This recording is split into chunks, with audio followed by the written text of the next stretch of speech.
Nag-asawa ako ng afam. Of course, marami akong pera. Yan natin yung pera ko.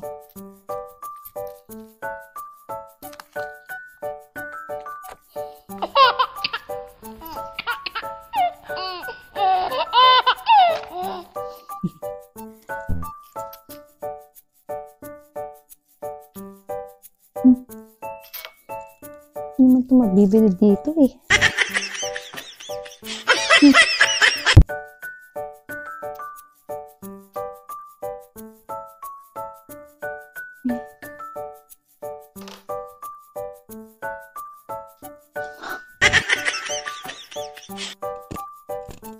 Nag-asawa ko ng afam. Of course, may dishwasher kami.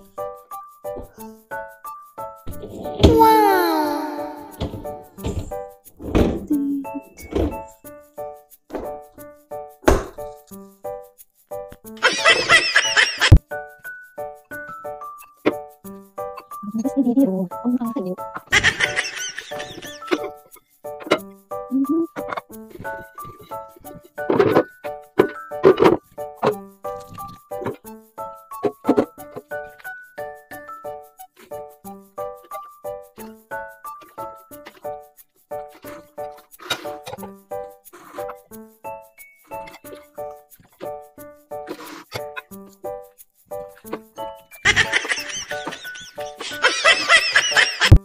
Nag-asawa ko ng afam.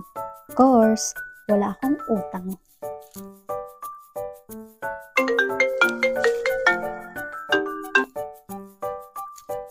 Hello, sis. Oh, bakit ka nakatawag? Ay, ayun ba? Pwede bang next year na lang? Ay, next month na lang bayaran yung utang ko. Wala pa kasi akong pera ngayon eh. Hindi pa kasi masahod yung asawa ko. Promise, babayaran na kita.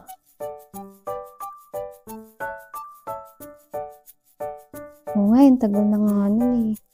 Sorry na, pasensya na. Babayaran kita, promise. 4 gigs naman yun, diba? Sige, maghulog na ako next month ha. Sige, salamat. Bye-bye.